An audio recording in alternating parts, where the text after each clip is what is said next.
Um exemplo simples é você estar aqui numa praça de alimentação. Na hora que você vai almoçar, você olha, faz o seu raio-x da praça de alimentação e vai aonde? Onde tem a menor fila.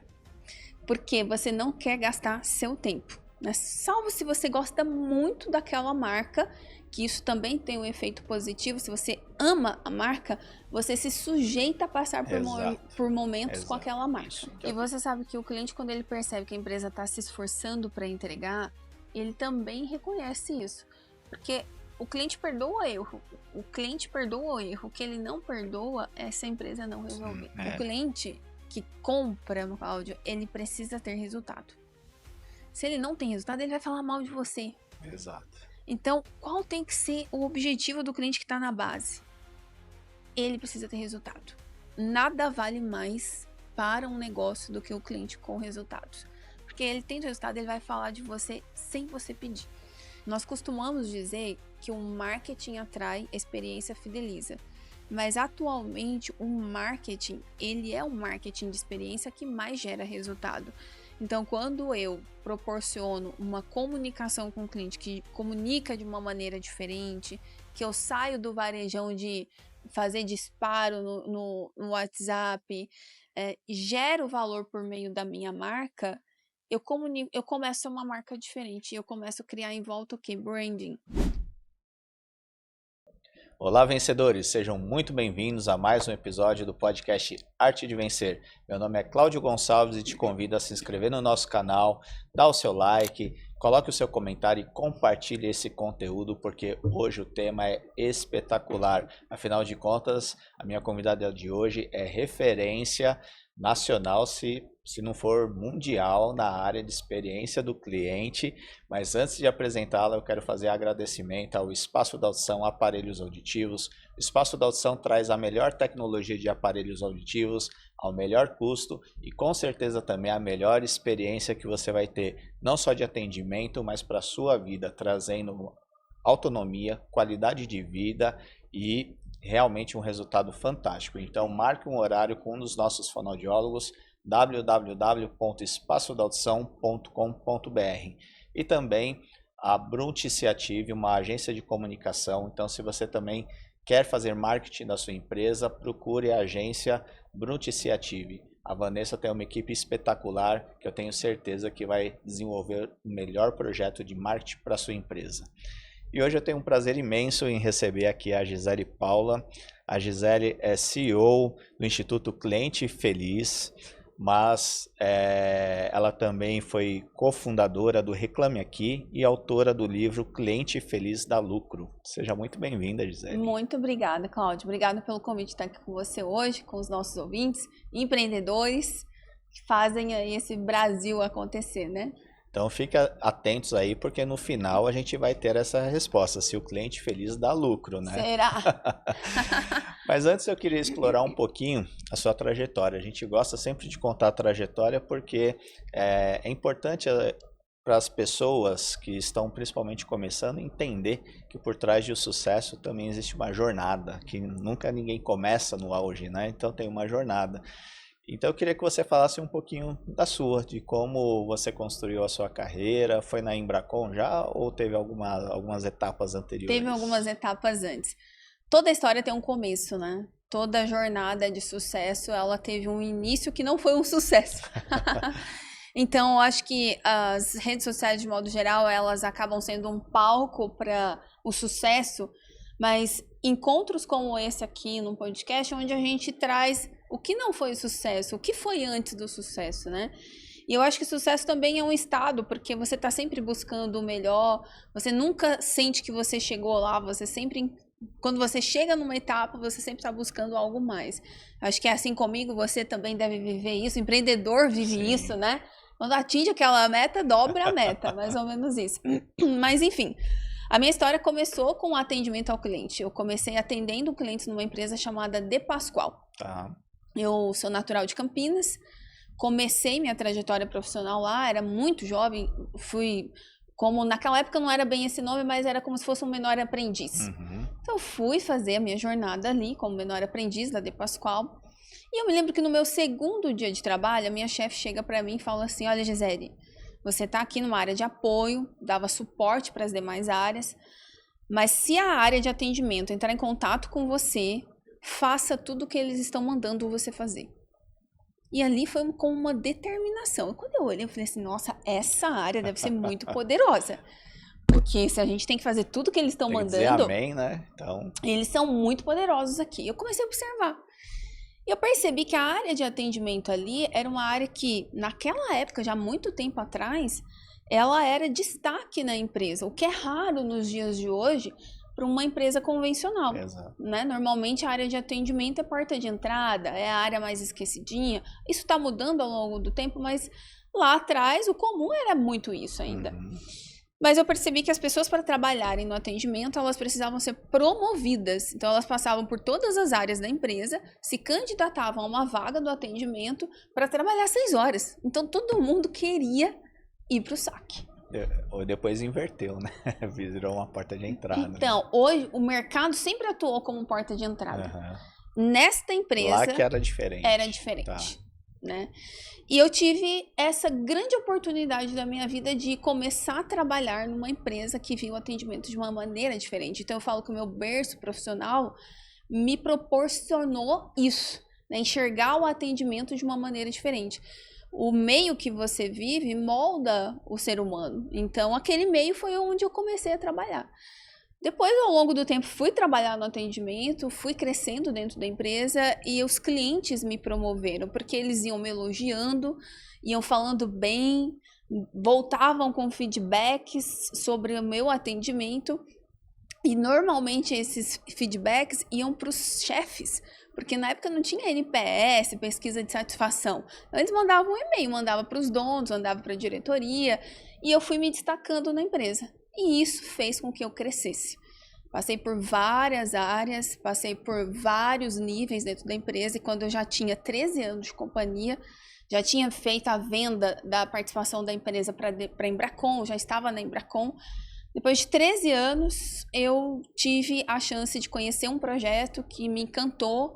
Eu falei, eu quero fazer parte disso. Eu quero fazer a minha contribuição para o mercado brasileiro com esse projeto. E aí vem o Reclame Aqui.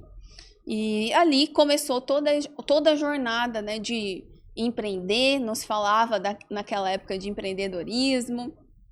Começamos achando que ia ser um negócio genial para as pessoas, mas era para os consumidores, para as empresas era...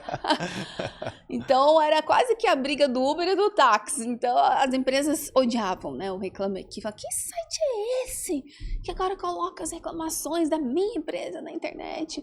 Então foi um processo de convencimento que a gente teve que fazer ao longo do tempo para elevar o nível de consciência das empresas e elas entenderem que não era o Reclame Aqui, e sim a forma como os consumidores estavam lidando com a relação. Né? Fiquei 10 anos à frente do Reclame Aqui. Ninguém faz uma reclamação sem não ter um problema, né? Não, ninguém nem quer falar com a empresa, né? Você não acorda, hoje eu vou gastar meu dia aqui só ligando. Não, ninguém, né? Na verdade, o melhor atendimento é aquele que nem precisa acontecer. Exato. Então, nós começamos ali a fazer um trabalho de convencimento. Ao longo do tempo fomos estruturando. Eu, os meus sócios, quem teve a ideia do Reclame Aqui foi o Maurício, que foi meu sócio. Felizmente hoje ele não está mais conosco, porque ele faleceu, mas o legado dele foi construído, constituído e perdura até os dias de hoje. E fiquei 10 anos à frente do Reclame Aqui. Depois de 10 anos a gente já tinha ali muita coisa construída, muito consolidado, as empresas já entendendo. Um dos meus papéis no Reclame Aqui, ao longo desses 10 anos, era fazer com que as empresas aderissem à plataforma. Então, foi o que eu mais construí, foi esse relacionamento com as companhias. Depois de 10 anos, eu resolvi fazer a venda das minhas ações, sair da empresa e fui empreender novamente com o Instituto Cliente Feliz. Eu brinco que é da dor pro amor, né? Do reclame pro elogio, né? Do reclame pro elogio. Aliás, já me perguntaram, você não vai criar o site de elogios? Elogio já. Tá na lista, assim. Gente, tá na lista. Mas isso foi o que me pautou a minha carreira, né? Então, eu falo que cliente é o que tá na minha veia, é o que eu sei fazer. Então, sem problema com o cliente, me chama que eu posso ajudar. É a questão que toda empresa sabe que a força principal do seu marketing sempre foi o boca a boca. Sempre foi a principal fonte. E era engraçado que antes do Reclame Aqui, as empresas não cuidavam muito dessas reclamações. O cliente era sempre o chato, que reclama, era ignorado, deixa ele falando sozinho. Eu acho que essa visibilidade, e eu acho que também veio muito com a entrada da internet também, né? Que trouxe Totalmente. essa democratização da informação. Foi a grande virada, a internet. Porque até então, o empresário sabia que a recomendação era importante, mas ela não se proliferava num tamanho que ela se prolifera hoje na internet. Então, comentava com um, com outro, com um vizinho, mas na internet é para todo mundo. Né? E o que eu acho muito bacana é que ela foi se moldando, unindo o interesse mútuo, porque é o que você falou, no começo era bem visto pelo consumidor, porque o único caminho que eles tinham ali era Procon, que era extremamente burocrático, filas presencial, naquela história toda, né?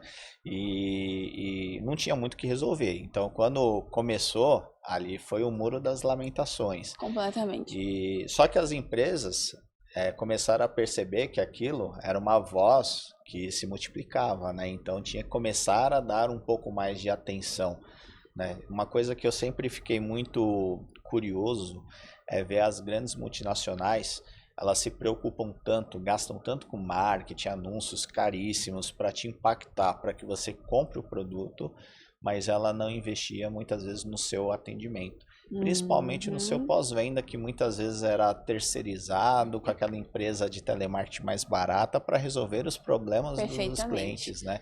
Esse é um sintoma, né, de como a história do atendimento foi acontecendo no Brasil, porque atendimento no início sempre foi visto como custo dentro das organizações. Daí vem o Procon, depois vem o CDC, vem as legislações e depois vem a internet. Mas quando chegou o CDC, para você ter uma ideia, as empresas fizeram lobby no Congresso porque achavam que o CDC ia quebrar as empresas. Elas não iam dar conta de servir os clientes. Isso não fechava a conta, né? E graças a Deus que passamos por essas etapas, e quando veio a internet, eles se viram fora do controle. Peraí, até então o cliente, se ele precisasse falar, ele falava comigo. Agora eu não tenho mais controle disso. Então as empresas tiveram que, a forceps, começar a olhar para a reputação de marca, que reputação não era só propaganda na TV, mas o feedback que o cliente dava lá na rede social, os reviews, os comentários, não só o Reclame Aqui, mas tudo que a internet proporciona, né? E tem um estudo que foi feito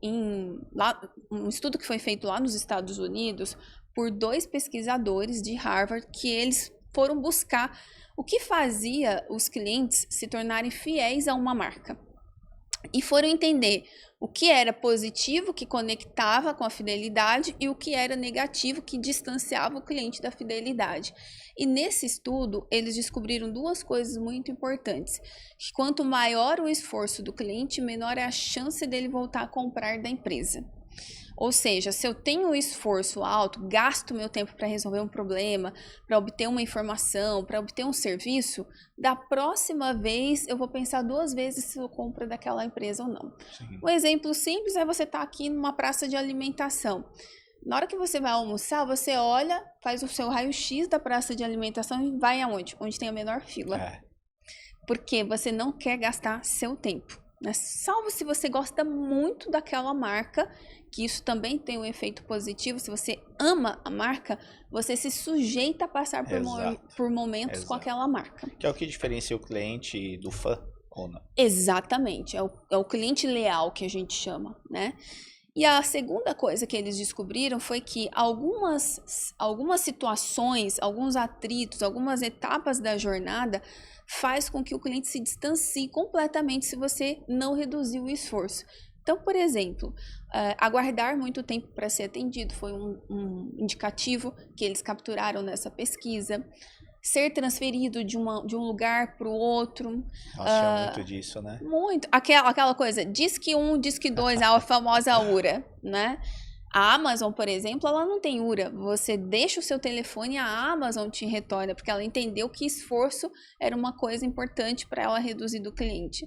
Então, nesse estudo, com mais de 80 mil pessoas do mundo inteiro, eles chegaram a essa conclusão, que a propaganda, ela perde o efeito quando o cliente tem esforço alto. Um exemplo.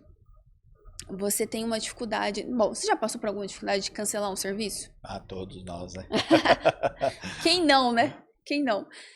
Tenho certeza que os nossos colegas aqui, empreendedores, já devem ter passado por isso também. Então, quando você tem esse esforço com uma empresa e na sequência você é atingido por uma propaganda dela, aquela propaganda tem um efeito rebote em você. Exato. Você fala, ah, mentira isso, o que tá falando não é verdade, né? Então, olha que louco isso. As empresas investem muitas vezes mais em propaganda do que entregar um serviço bom para o cliente, sendo que a propaganda é jogada literalmente no lixo quando você não oferece um bom serviço. Exato. Sendo que o bom serviço poderia trazer muito mais clientes, porque um fala pro outro, né? Sem contar exatamente esse benefício que o cliente ele vai recomendar. A gente tem casos, por exemplo, no Instituto, que a gente tem um trabalho de implementação de todo esse processo de estratégia, de experiência do cliente. A gente faz a transformação dentro da empresa. Tem casos que a gente consegue aumentar em 70% as vendas e índice de recomendação. Então, é real, é um número real e validado de que você consegue ter resultado. Eu acredito, e algo que esse resultado ele vem relativamente rápido, porque ele é totalmente perceptível pelo cliente, né? Totalmente. O cliente indica percebe na hora, hora, ele elogia na hora, ele volta. Mas você enxerga ainda que as pessoas confundem um pouco o que é um bom atendimento, com cortesia, com generosidade, e às vezes não se apega em outros aspectos que compõem um bom atendimento. Porque um bom atendimento não basta só ter cortesia, precisa ter processos, precisa ter uma série de questões, né? Então eu queria que você falasse um pouquinho sobre isso, porque é difícil às vezes você chegar e perguntar para a pessoa, para você o que é um bom atendimento? Nem todo mundo consegue ter essa resposta na ponta da língua, né? E olha que eu já fiz esse teste, Cláudio, e cada um dá uma resposta. Então não existe uma clareza, né? Marketing, as pessoas têm mais clareza. Vendas, não tem dúvida. Mas quando você fala atendimento, o que é? Cada um dá a sua resposta. Por isso que cada empresa, ela precisa declarar a sua forma de atender para os seus funcionários. Como o Disney faz, como a Amazon faz, como o Netflix faz. O que eles fazem? Eles vão lá e escrevem um documento. Nosso jeito de atender é esse aqui. A gente atende o cliente assim, a gente chama dessa forma, a gente não faz em hipótese alguma isso. Então, quando você traz o parâmetro para o colaborador, ele tem clareza para entender qual é o seu bom atendimento, porque o dele é outro já, cada um tem uma percepção. Sim. Entendeu? Então, as empresas, elas precisam declarar a sua forma de atender para a sua equipe. Mas, se isso não é feito, o atendimento ele fica muito subjetivo. Então, atender bem, é só atender bem, com gentileza, com cuidado. Mas bom atendimento como estratégia de crescimento de uma empresa vai muito além disso. É você ter uma estratégia pautada na cultura do cliente, criar produtos orientados ao cliente, você usar estratégias combinadas para ter um momento certo que o cliente fica feliz e você faz uma nova oferta para ele naquele momento, ele compra. Porque se você mapeia a jornada do cliente, entende os momentos que ele está feliz e nesse momento você faz uma oferta para ele, não tem como ele recusar. É verdade. Não tem como. Só que o que a galera faz, né? Na pressa de vender, sai ofertando tudo para os clientes. Não, porque isso agora tem, porque não sei o que lá, aquelas mensagens de WhatsApp que é spam, que vai para todo mundo. E aí você queima a ficha com o seu cliente porque ele pensa assim, poxa, só me procura quando quer vender. Não entende a necessidade dele e a tua conversão de vendas de upsell é muito menor. Passa a ser tentativa e erro, né? Tentativa e erro. Quer ver um exemplo? Não é só pequena empresa que faz isso, não. Grande empresa.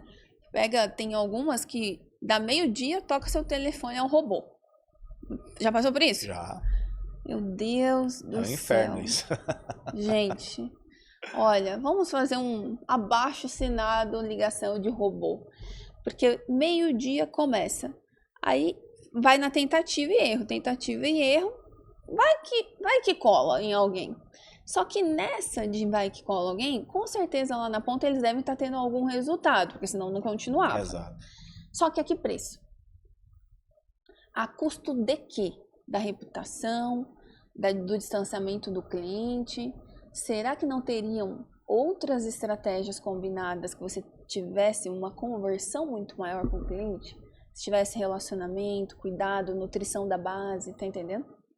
A sensação que eu tenho também, e isso eu acho que é uma grande vantagem do pequeno negócio, e eu particularmente, eu sempre priorizo os pequenos negócios. Porque as grandes empresas que em tese têm a maior capacidade de prover um atendimento de excelência, né? Porque tem condição de pagar bem, de remunerar bem e tudo mais, contratar bons profissionais, treiná-los, tudo. Muitas vezes você não tem essa qualidade Não que você tem. espera. E Nem às vezes esse o foco. pequeno negócio é aquela questão, o tete a tete com o dono, muitas vezes, né? E acaba construindo um tipo de relacionamento diferente que também leva à fidelização, né? Sim, você sabe que no Reclame Aqui eu tive a oportunidade de viver o que eu digo, o fundo da cozinha da empresa. Porque quando você mexe com reclamações, você percebe onde estão os gargalos da companhia. E acaba que o cliente fala, né? A voz do cliente ela é muito clara para dizer onde são os problemas. Tem empresa que ela trabalha com a tentativa de se o cliente reclamar, a gente resolve. Se a gente for multado pela Anatel, a gente resolve. Aí faz o cálculo. O que é mais barato? Atender as reclamações Ou pagar a multa. ou pagar a multa? Nesse caso aqui é a multa. Então, deixa vir a multa que vai que nem vem a multa. Então, esse tipo de empresa ainda existe e é uma coisa que eu proclamo assim fortemente para que a mentalidade seja mudada, mas não da empresa, que ela não vai mudar, mas do consumidor. Porque a única pessoa que pode fazer mudar uma empresa assim é o consumidor, quando ele vai embora. E quais são os principais requisitos para ter uma excelência no atendimento? Né? Porque assim, eu vou falar por mim, que eu vejo. Eu me considero um consumidor extremamente exigente, né? E eu acho que esse nível de exigência aumentou quando eu comecei a fazer cliente oculto. Teve uma época que eu adorava fazer cliente oculto. E você começa a ficar talvez até mais exigente. Eu vou te chamar para fazer de uns clientes nossos, hein? Porque te força a ter um olhar sobre coisas que muitas vezes você não tem. Né? Então aí você consegue ter uma profundidade. O problema é que aquilo se torna um hábito. Né? Então, o que acontece? A percepção que eu tenho que muitas pessoas que fazem atendimento às vezes não conhece o produto, não conhece o cliente, principalmente a questão de, até na hora de contratar os profissionais, às vezes não identifica o perfil mais condizente muito também, comum. Né? Então eu queria que você desse aí um passo a passo para uma empresa que quer criar uma excelência de atendimento, quais são os requisitos que ela tem que atender para conseguir prover isso? Aqui no meu livro tem uma pirâmide, que é um método que nós utilizamos para poder organizar esse atendimento dentro da empresa. Primeira etapa da pirâmide é você identificar quais vão ser as suas formas de comunicar com o cliente. Beleza, eu vou ter atendimento. Em quais canais? Como será esse atendimento? Eu vou ter WhatsApp, vou ter e-mail, vou ter chat. Instagram também a gente vai ter? Ok. Mapeie e lista isso. Ótimo. Qual o volume médio que eu vou receber de pessoas nesses canais? Ou que eu já recebo? Se a gente não tem histórico, a gente vai ter que ter o histórico primeiro. Mas se a gente já tem o histórico, já mapeia ali. Quantos em média? Ok, agora, o que eu preciso garantir? Que essas pessoas consigam ser atendidas. Porque tem lugar que a gente não consegue nem ser atendido, você concorda? Verdade. Então, ok, tem os canais, mapeei, sei mais ou menos a média. Então, já sei mais ou menos quantas pessoas eu preciso para atender esses canais. O empresário de pequeno negócio, ele engargala tudo numa única pessoa primeiro para depois ir contratando. Não está errado, porque no início de negócio é assim que funciona. Mas começa a somar quantos atendimentos essa pessoa faz para ver se ela não está deixando cair. Né? Então, você começa ali a identificar e soma. É humano essa pessoa responder X atendimentos por dia? Ok, então tá dentro. Ok. Aí você começa a garantir o quê? Que ele seja atendido. O ser atendido é você ter um sistema para poder receber essas demandas. Aí, Gisele, mas eu sou um pequeno negócio, eu não tenho verba para contratar isso. Gente, tem sistema gratuito. Exato. Não é desculpa. né? Se você quer fazer um bom atendimento, você consegue colocar um sistema gratuito para gerenciar ali os atendimentos. Chegam ali as demandas, vai cair nessa pessoa, vai ter um sistema para garantir. Por que o sistema é importante? Para você organizar, ter informações, mas mais que isso, a pessoa não comer bola. Porque se ela fica atendendo no celular, ela vai comer bola uma hora, vai esquecer de responder uma mensagem. No sistema você controla quanto foi respondido e quanto não foi. O empresário vai olhar uma tela, né? E não ficar, deixa eu ver seu WhatsApp, se você respondeu tudo que tinha do cliente. Feito isso, você vai para o próximo nível da pirâmide, que é garantir solução. Que não adianta só atender, mas sim resolver. Como que eu vou fazer isso? Estruturar um processo de atendimento. Olha, quando o cliente entrar em contato por situação. Quando o cliente entra em contato por boleto, como que a gente faz? Quando o cliente entra em contato para troca, como a gente faz? Qual é o procedimento? Lista os principais, porque você também não consegue listar todos, né, 100%, mas 80-20. Aí você tem um documento de como a sua equipe vai trabalhar e treina a sua equipe para isso. Na hora que você está montando esse documento, você já começa a perceber aquilo que gera mais esforço. Nossa, esse daqui está muito complicado. Esse daqui a gente precisa arrumar, melhorar, facilitar mais a vida, dar um pouco de autonomia para a equipe, para ela já resolver ali com o cliente não ficar demandando. E assim você garante solução. Feito isso, você vai avaliar como está sendo esse atendimento. Garantir solução, garantir atendimento. Agora eu quero saber o feedback do meu cliente. Então aí você aplica uma pesquisa de satisfação para entender a percepção de fora. A de dentro você está tendo controle, falta de fora. Pesquisa de satisfação é: quão satisfeito você ficou com o último atendimento? Dá uma nota de 1 a 10 ou de 1 a 5. As estrelinhas podem ser também, mas eu recomendo ser por número. Você vai aplicar isso no final de cada atendimento, você começa a ter uma referência do cliente. O cliente que for mal atendido ou não ficou feliz com a resposta que ele recebeu, você faz uma triagem para ser trabalhado, ser recuperado, ser cuidado, né, de outra forma. E a última etapa da pirâmide é o encantamento, que é quando você coloca a cerejinha do bolo. O encantamento é bem interessante porque, assim, uma das perguntas que eu mais recebo do empresário é: como eu encanto mais os meus clientes? Exato.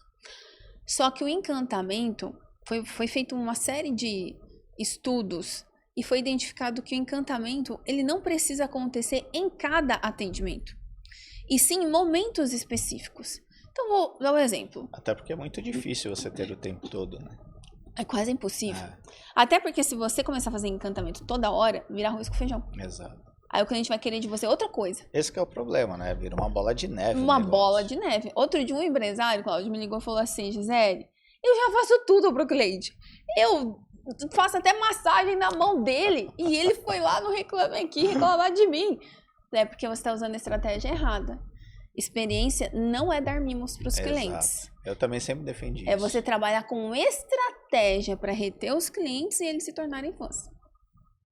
Então, a última etapa é a do encantamento, onde a gente vai entender na jornada do cliente quais são os momentos que eu vou fazer essa ação de encantamento. Vou dar exemplo do aparelho auditivo.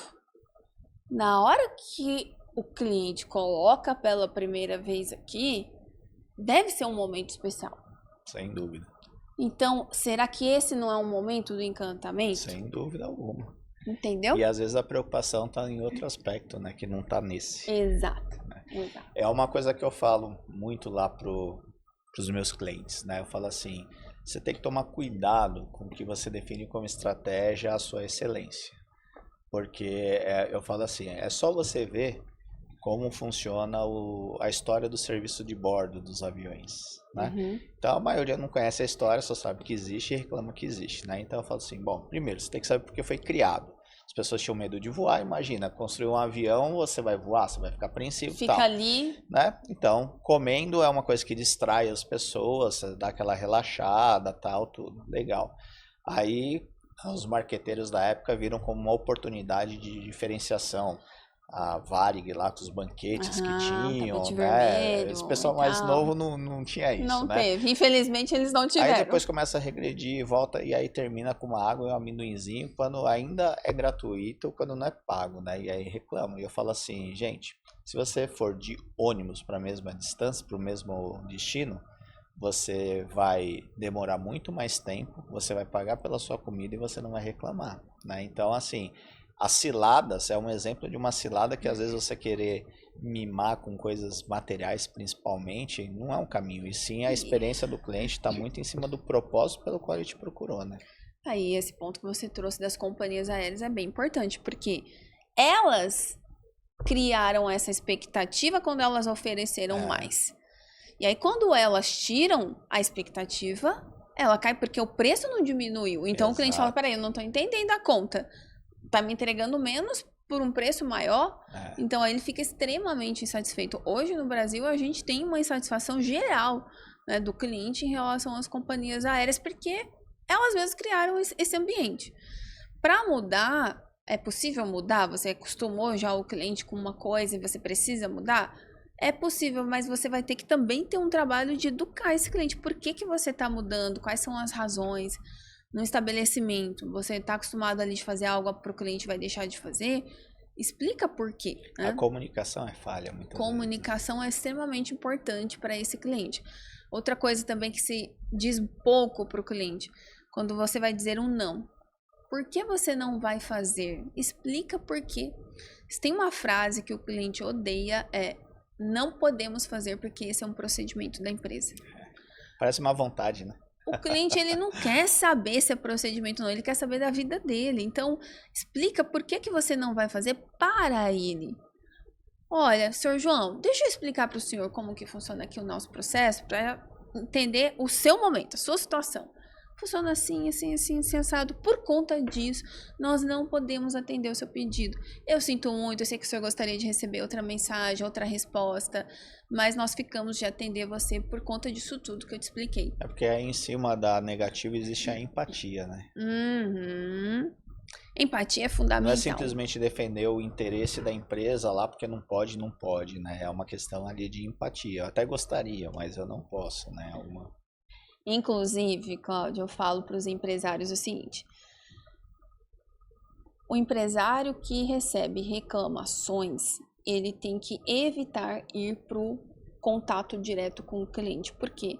É muito comum numa empresa menor, o empresário fala, não, as reclamações eu vou cuidar, porque eu quero cuidar disso, é sensível, então eu mesmo vou ligar para o cliente para resolver, para ele dizer que eu tô aqui, ó, o dono falando com ele.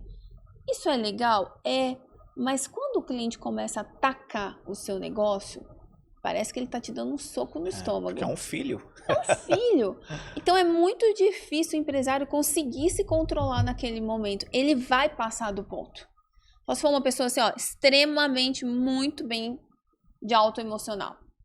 Mas se ele não quer correr esse risco, é melhor que ele peça para uma pessoa de confiança, que entenda dos procedimentos da empresa, fazer esse contato, essa ponte com o cliente, falar em nome dele mesmo, mas fazer esse contato para ele sair do emocional. Quem lida com o cliente não pode estar envolvido emocionalmente com a empresa. A gente vê isso muito nos programas que tinha do Celso Russomano, essas coisas que o próprio proprietário ia lá e só ficava pior. Só ficava pior a situação. É, exatamente. E também eu acho que é muito importante as pessoas entenderem o seguinte, principalmente os empresários, né? A reclamação faz parte do negócio. Não existe excelência 100% em tudo. Até porque produtos dão defeitos, pessoas falham, processos também falham, enfim. Tudo em algum momento pode acontecer. E é impressionante como as pessoas têm medo da reclamação do cliente. E eu falo assim, gente, se o cliente está reclamando, ele está te dando uma oportunidade de você corrigir alguma coisa que naquele momento não agradou ele, por alguma razão, né? Só que é engraçado como a reclamação é tratada que assim, é sempre o problema do cliente. O cliente é chato, esse cliente é mala, o cliente não entendeu, o cliente está agindo de má fé. E é impressionante como foge da reclamação, não encara o problema de frente. E eu falo assim, a melhor forma de você fidelizar o cliente é quando surge a reclamação. Porque aí quando você dá aquele show no seu atendimento da resolução do problema, você adquire, que na minha opinião é a moeda mais forte que tem no mundo dos negócios, que é a credibilidade. Quando você tem credibilidade, acabou. Confiança e Esse cliente não vai te trocar por nada, né? Perfeito. Então, assim, não fujam das reclamações. O pior é o cliente como eu, que eu sou aquele cliente que não reclamo e não volto. Esse é o pior que Esse tem. é o pior que tem. E eu sou assim.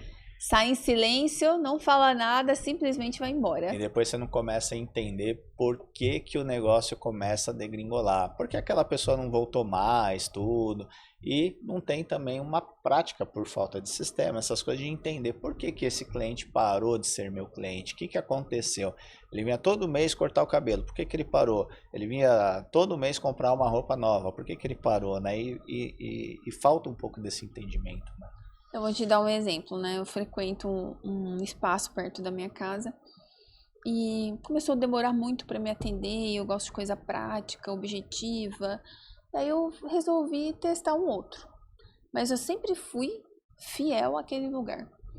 Quando eu testei o outro me entregou muito rápido, que para mim é um fator importante na entrega do serviço, a rapidez.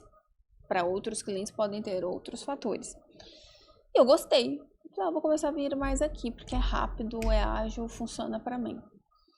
E nessa, eu desapareci do outro lugar. Eu não falei assim, oi gente, eu tô indo embora porque vocês demoram muito e eu vou ficar em outro lugar. Não. Mas se eu tivesse recebido uma pesquisa que alguém me enviasse falando assim, oi Gisele, estamos sentindo sua falta, nós gostaríamos de entender o que está faltando no nosso atendimento para que você pudesse voltar a consumir os nossos serviços. Ali eles poderiam identificar a causa. E me mandasse um link, porque tem empresário que também manda direto no WhatsApp, o cliente não responde, porque ele fica constrangido, isso enviesa o teu resultado, é bom que você coloque um link. Uhum. Se colocasse o link ali, eu ia responder por que eu não estaria, entendeu? Então, pesquisar o cliente que vai embora é bem importante para você poder melhorar e evitar reclamações. E quando a gente está falando de reclamação, menos de 5% das pessoas reclamam. Então, veja, de 100% dos clientes, menos de 5% que reclama. Dos que vão embora, quase ninguém reclama. Então, se você não observar isso, pode ser o seu grande calcanhar de Aquiles e você está perdendo clientes por não prestar atenção na reclamação. Exato. E também uma coisa bem interessante também essa questão da pesquisa. Uhum. Porque assim, você pega, por exemplo, o iFood, né? Então, cada pedido que você faz, você tem lá a possibilidade de avaliar o restaurante e tudo mais, né? E eu também vou falar aí do meu perfil. Eu sou aquele cliente que também eu não gosto muito de responder pesquisa. Principalmente se está tudo bem. Né? Então, normalmente as pessoas têm uma tendência muito forte de responder uma pesquisa quando ela teve algum tipo de problema. E aí que é a importância da pesquisa, porque muitas vezes os empresários fazem uma pesquisa querendo o elogio. E o elogio nem sempre ele vai vir, porque dificilmente alguém responde que está tudo bem, a não ser que tem um nível de encantamento muito alto, que aí você faz questão de evidenciar também. Mas às vezes a expectativa é que venha só coisas boas e quando vem o negativo, muitas vezes falta ação, porque o cliente, você perguntou para ele, a partir do momento que ele respondeu, você tem que ter um plano de ação de resgate, né? Não basta você só receber a reclamação e você não ter algo preparado para solucionar isso, né? Existem 3 grandes extremos nas pesquisas. A nota extremamente negativa, a extremamente positiva e o cliente que fica em cima do muro. O cliente que fica em cima do muro, tem vários estudos que comprovam que se você trabalha, ele é um cliente neutro. Ele nem fala bem de você, mas também nem fala mal. Tá ali consumindo, mas ele tá muito propenso a ser influenciado por outro se o outro chegar, né, um concorrente. Esse cliente neutro, se você faz um pequeno trabalho, pouco esforço, mas faz com que ele se sinta prestigiado, ele pula muito rapidamente para o cliente 9, 10, o cliente extremamente feliz e encantado com a marca. O cliente do extremo negativo, você tem uma jornada muito grande para transformar ele em positivo. Ou seja, você vai ter que se dedicar para transformar isso. Isso significa o que você trouxe, ter um plano de ação. Ok, o cliente deu nota 0, eu tenho que fazer alguma coisa. Eu vou entrar em contato com ele. No termo técnico, né, dentro da experiência do cliente, a gente chama de fechamento de loop. Então, pega o cliente que avaliou mal, tem uma pessoa ou alguém que vai fazer o contato com ele, ouvir mais, porque ele dá a nota ruim, mas ele ainda tem coisa engasgada. Então, se você escuta, ele vai botar para fora, vai ser ouvido, aí você vem com uma proposta de solução, de melhoria daquilo que ele está trazendo, e aí sim você vai reconquistando a confiança dele para ele se tornar um 10. Quando que ele se torna um 10? Quando você cumpre com aquilo que você prometeu aqui. Ó, eu vou fazer isso, vou fazer aquilo. Ah, seu produto não chegou? Não, fica tranquilo. Eu mesmo vou entregar. Se você entregar de fato, você tem ele 10. Mas se você errar com ele de novo, esquece, né? Essa é uma coisa que eu vejo, assim, que são erros comuns. Fica quieta. Nem eu compreendo. Sim. Uma coisa que eu não compreendo é justamente às vezes, as soluções que dão para os problemas. Então, vou te dar um exemplo. Se você... Tem uma vez que eu fiz um pedido num restaurante e eu recebi lá comida fria. Ou não estava muito legal. Aí você vai lá e dá um feedback para aquele local, no sentido de ele fazer uma melhoria, de você falar, ó, normalmente eu peço aí, mas dessa vez não foi legal, né? Cara, se tem uma coisa que eu detesto, é a pessoa chegar e falar assim, esse você não vai pagar. E tipo, vou te estornar. Porque assim não tá resolvendo o meu problema. Eu não quero estorno. Eu quero que você me diga como você vai solucionar isso para que na próxima vez que eu fizer o pedido, isso não ocorra, né? E não simplesmente assim, vou estornar, você não paga, esse tipo de coisa. Mas ainda existe muito condicionamento de dar aquele famoso cala a boca no cliente, assim, né? A retratação, né? Nós temos um clube de empresários que a gente acompanha todos os meses, por 12 meses. A gente faz plano de ação, a gente organiza atendimento, a gente melhora a jornada. Eles têm ligações SOS, então tá com caso crítico lá, não sabe o que vai fazer com o cliente, liga dispara pra gente. O alarme dispara o alarme que a gente resolve. Mas uma das coisas que nós fazemos, que é estratégia de experiência do cliente, você mapear cada interação que você tem com o cliente dentro do seu estabelecimento. Vou te dar um exemplo. Um dos nossos clientes é o grupo Girafas, de fast food, praça de alimentação. Eles servem tanto comida quanto lanches.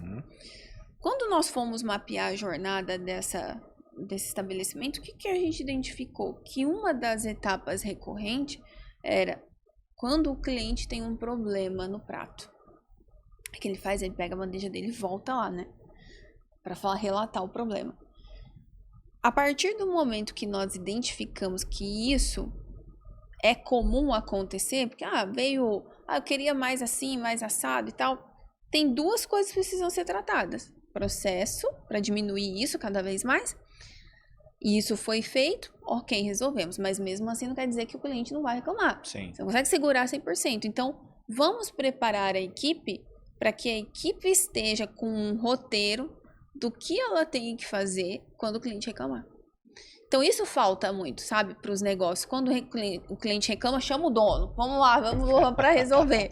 Não, monta um roteiro do que a sua equipe tem que falar, qual é o script. Então, por exemplo, na Disney, eu gosto muito de usar esses exemplos que, a pessoa fala, mas a gente não tem o Mickey, ok, mas usa como uma inspiração. Se o sorvete cai da criança, eles têm autonomia para ir lá e dar outro sorvete. Aquilo lá não é uma coisa que sai da cabeça de ninguém, tá escrito. É um procedimento. Então, eles mapearam quais são os principais problemas que acontecem. Quando eles acontecem, o que eu tenho que fazer? Tem um guia, problemas e soluções. Tá entendendo? Ali, né? Então, isso gera menos esforço, o empresário tem menos estresse, porque hoje a vida do empresário do pequeno negócio é apagar incêndio. Quando você mapeia isso, você dá autonomia para a equipe e deixa o cliente mais feliz também. Um outro fator que eu considero também crucial, que a gente vê com muita frequência, é a briga pelo preço. Então, hoje, cada vez mais, o empreendedor, ele acha que para ser mais competitivo, ele tem que ter sempre o melhor preço. E ao mesmo tempo, ele vê que a questão do preço, ele entra nessa vibe de que o preço é importante, mas ao mesmo tempo ele deseja criar sempre um diferencial, se diferenciar, ou até se interessa e pensa em prover alguma experiência diferente para o cliente. Mas ao mesmo tempo, isso é simples quando o cliente está na sua frente, você prover isso. Só que hoje a gente está no mundo digital, onde é difícil às vezes para um consumidor que busca um determinado produto do qual ele é leigo, ele até diferenciar onde que eu vou, porque todos falam que tem o melhor atendimento, o melhor produto, o melhor preço, todo mundo fala a mesma coisa. Então eu queria que você desse algumas dicas de como as pessoas podem se diferenciar, principalmente na atração do cliente, como ela pode já, ao atrair o cliente, mostrar que, opa, aqui você vai ter algo diferente, uma experiência diferente, né? Porque o atendimento, obviamente, é um caminho muito eficiente, né? Se o cliente, ele até, eu falo, aquele cliente que entra no negócio, ele tem uma predisposição de compra, né? E para mim, ele só vai no seu concorrente se ele não tiver convicto, perfeitamente, né, de que ali onde ele foi não tem a solução. Eu não acredito na tese de que ele vai no outro local fazer leilão, pesquisar preço. E sim é porque faltou alguma coisa. Não está, né, 100% seguro. Exato. Então, assim, então a gente já tem o caminho das pedras para quando é um atendimento presencial. É investir num atendimento de excelência, tudo isso que a gente conversou. Mas para atrair mais pessoas, que dicas esses empresários podem ter para se diferenciar um pouquinho e falar assim, ó, aqui vai ser diferente de alguma forma e não ser tão generalista, ó, temos um bom atendimento e não sei o quê. É claro que um dos caminhos que eu vejo, você até foi inventora, que é o próprio Reclame Aqui, reputação. E não à toa vocês criaram o selo Reclame Aqui e tal, que já é um parâmetro para o cliente entender de reputação. Das chaves. Né? Quais outras dicas você daria? Olha, hoje, no mar da internet, no meio de tanta concorrência que existe, porque hoje qualquer empresário, ele se depara com uma diversidade de outras pessoas que vão fazer mais barato que ele, com produtos às vezes inferiores, e competindo com ele ali de igual para igual. Então, o empresário, ele não pode focar só na estratégia de preço. Ele precisa ter alguns elementos para fortalecer o marketing dele. Nós costumamos dizer que o marketing atrai, experiência fideliza. Mas atualmente o marketing, ele é o marketing de experiência que mais gera resultado. Então, quando eu proporciono uma comunicação com o cliente que comunica de uma maneira diferente, que eu saio do varejão de fazer disparo no WhatsApp, gero valor por meio da minha marca, eu começo uma marca diferente, eu começo a criar em volta o quê? Branding. As marcas, independente do tamanho delas, eu posso ser marca, precisa construir um branding, precisa construir o que é que você vende, por que que você vende, por que que você faz aquilo que você faz, a razão da sua existência, fortalecer o porquê e não o que. Isso por meio de comunicação, por meio de ações. Vou te dar um exemplo. No dia 22 de maio, nós vamos fazer um café para empresários.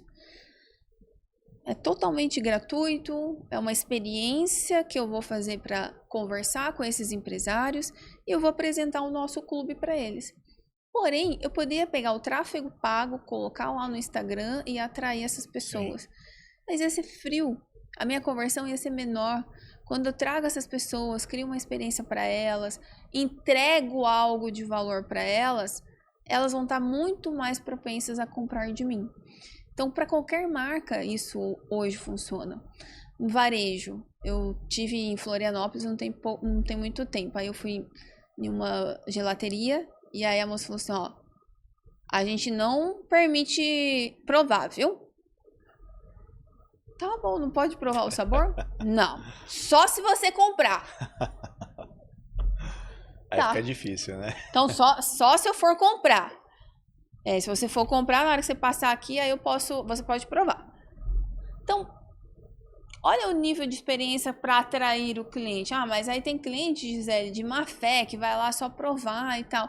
tudo bem, mas conversa com o cliente, né? Cria outros mecanismos, faz uma degustação mais simplificada, algo que encante o cliente ali. E às vezes por causa de 10% de problema você inviabiliza 90% de encantamento, né? Né? E também a forma de falar, né? Poderia dizer a mesma coisa, se esse é um problema crítico ali, talvez por ser uma cidade com muito turistas e tal.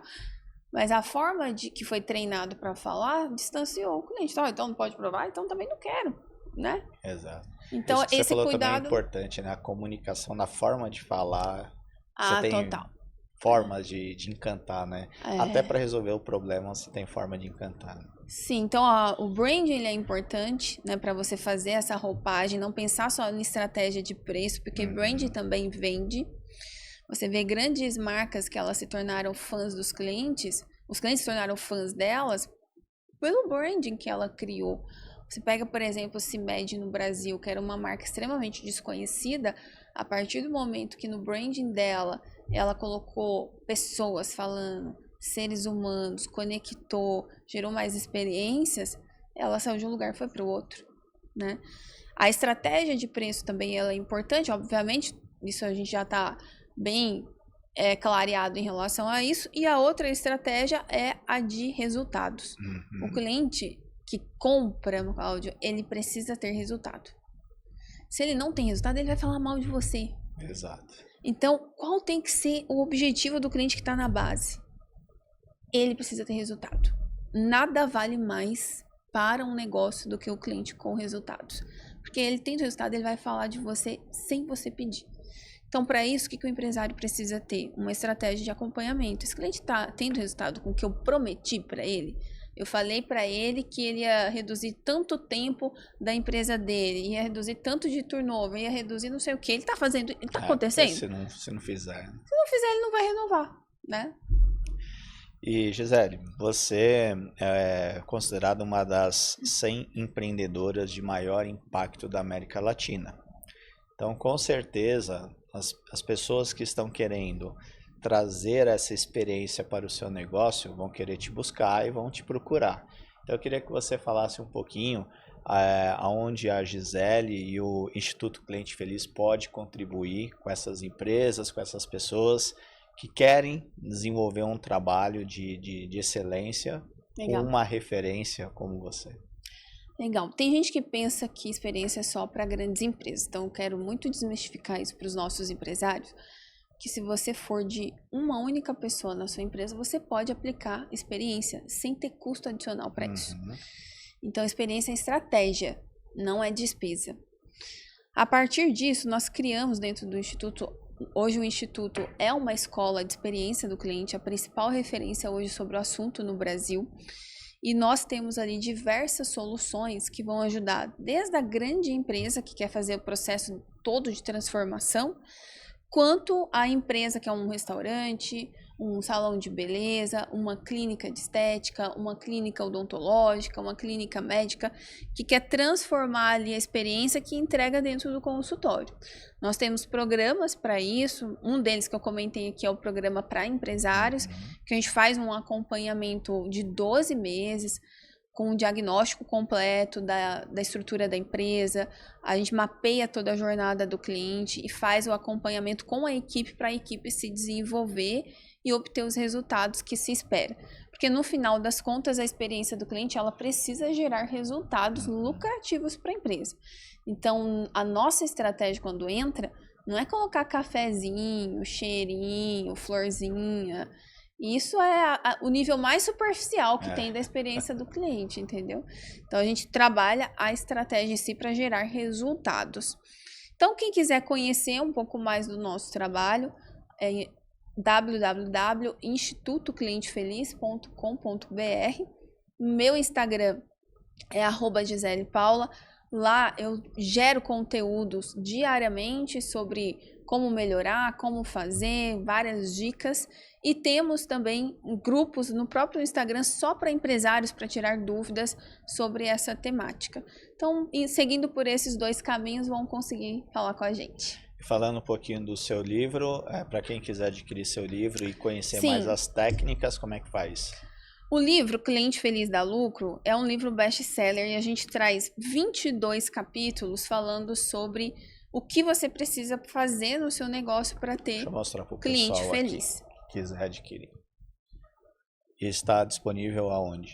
Qualquer livraria. Qualquer livraria, pela internet também. Pela internet, a Amazon, as livrarias de modo geral, e-commerce, você vai conseguir comprar.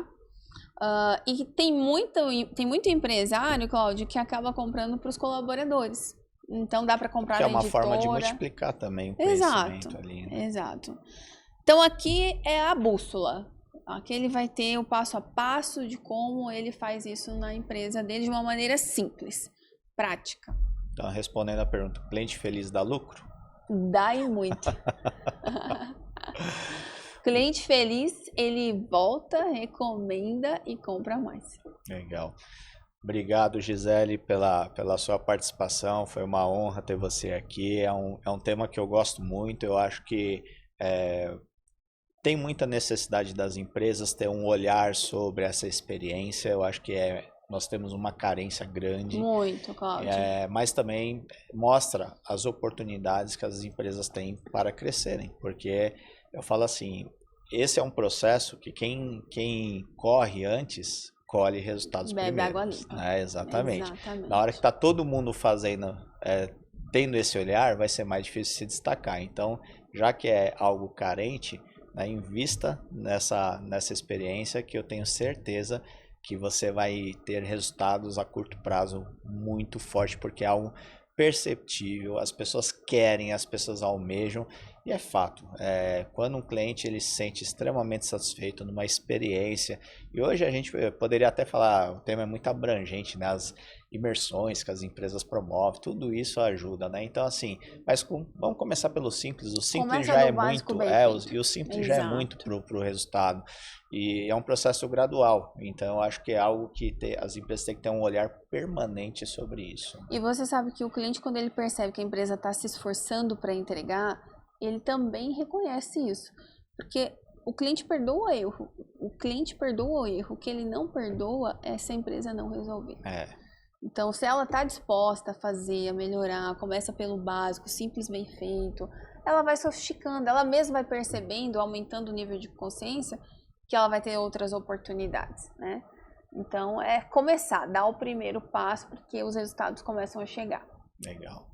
Obrigada pelo convite, obrigada pelo espaço de estar aqui com você, falando desse tema que ele é tão importante e podendo ecoar um pouco mais esse assunto no Brasil, porque acho que a gente tem deixado muito dinheiro na mesa, né? Os empresários precisam acordar aí que, olha, gente, tem dinheiro sobrando, precisa você focar e fazer a diferença. Obrigada, Cláudio.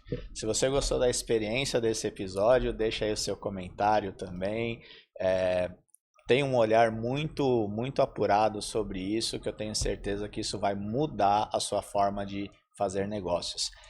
Deixa o seu like aí também, compartilhe esse conteúdo e nos vemos até o próximo episódio do podcast Arte de Vencer. Até lá!